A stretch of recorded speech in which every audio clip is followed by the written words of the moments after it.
Communicate your limits. Welcome to day 102 of our Supersize You annual challenge. Sharon Horne-Ellstrom here. And today we're talking about setting limits or defining our personal boundaries. Now, I don't know about you, but I've been really good about this in my business and sharing expectations, but not so much in my personal life and my relationships and things. And that can sometimes lead to resentment. Have you ever had a boundary, but you didn't tell anybody about it? And then you got upset because people, pushed into your comfort zone by breaking that boundary, going across that line in the sand that you thought was right or wrong. We set our boundaries based on, and we develop our boundaries, we all have them, based on our experiences, based on our feelings, based on what we want. And we often do that, and we've got them clear in our mind, but we never put them into words and communicate to other people what those boundaries are. Boundaries for work time, personal time, quiet time, what we will and will not do, what's in alignment with our values, and what feels right to us. And I think it's important with respect to work, we put those in writing all the time. With respect to our personal relationships, probably not, but it is worth having a conversation, right? Especially if you are feeling any resentment because you feel like your boundaries are being infringed upon, right? If somebody asks you to do something out of the ordinary that's just way outside your comfort zone, and you're like feeling and fearful that you have to say yes, or they're not going to like you anymore, or they're not going to respect you anymore. Guess what? We all have to have boundaries of what will and will not work for us.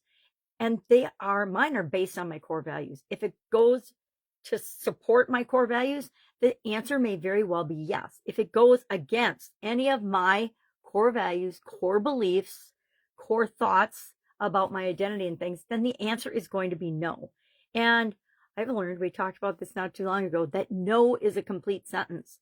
We don't have to explain ourselves to other people. We just have to let them know, no, this isn't going to work for me.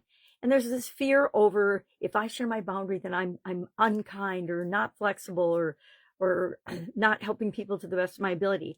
Nonsense. It's the old, when the airplane oxygen mask drops, you got to put it on yourself first. It's just like loving anything else. We have to take care of ourselves first before we have anything to give and share with other people. And a lot of us want to make the world a better place, but we can't do that if we're not taking care of ourselves. And that involves setting a few boundaries. Now, how much sleep do you need? What kind of diet are you going to have? These are boundaries we set with ourselves. Well, we want other people to honor those as well.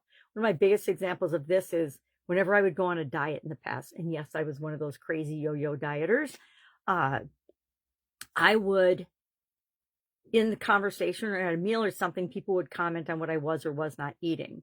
And that was a place where I needed to set a clear boundary because I was doing what was right for me, and it didn't matter what they think or them judging that particular choice of lifestyle for short periods of time. But it took me a long time to learn that. Boundaries are what I will and will not do, right? What is above the line in the sand for me and what is below the line in the sand. Again, with matching core values. If it's above the line, yes, it's probably going to be a yes. If it's below the line in any way, shape, or form, or goes against any of my morals or core values, it's an automatic no. And I do not have to explain it to anyone. So what are we going to do with this today? I want you to ask yourself a couple of questions. Number one, is there a boundary that you have not communicated in your primary relationship, with your family, friends, etc.? Because we all have those. Here's one of mine, and I have set this. I create my content, my videos every single morning. I do it every morning, and I do it as much for me as I do for you because I need some structure and some consistency in my life. It's a time, and the first thing in the morning is the best time to do it because most of the family is still sleeping and I don't interrupt them or bother them. But it also works for me because I get my day started out right. And I feel like no matter what else happens in the day, if the whole day goes to hell in the handbasket, I already know that I did one thing to move my life in the direction I want it to go. So what is a boundary that you need to set that you haven't set yet? Are there any areas in your life where you're feeling a little bit resentful because you haven't set a clear boundary or expectation in that area? It's why I was so big in expectation sharing in corporate America. I learned really early on in my career that if I didn't communicate my boundaries, they were going to get blown out of the water every time. A lot of companies, a lot of organizations don't realize that we are human beings with lives outside of our employment for them for 40 to 70 hours a week, whatever it happens to be. And it's easy to get caught in that same trap when you're running your own business, because you try to do everything yourself and you're not setting a boundary in terms of what does work and doesn't work for you, what's going to burn you out, and what's going to cause you to have massive health challenges like I did. All right, so today, what are we going to do? We are going to share one boundary that we set that made the world of difference for us. Share that in the comments below so we can learn from one another. Maybe it's your work hours. Maybe it's, your work hours versus your personal time.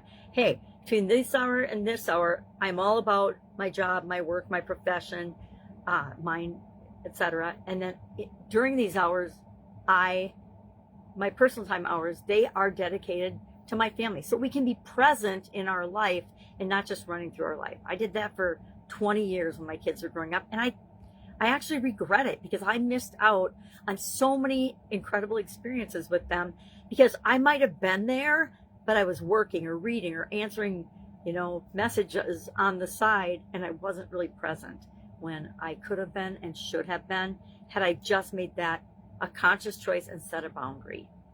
All right, so that's it for today. If I can help you anyway, if you need help with this, if you know you need to set a boundary but you're scared, you can call me and practice on me. But that is our assignment for today. If I can help you in any way, ask. Otherwise, have a great day, and I will, of course, be with you tomorrow. Bye.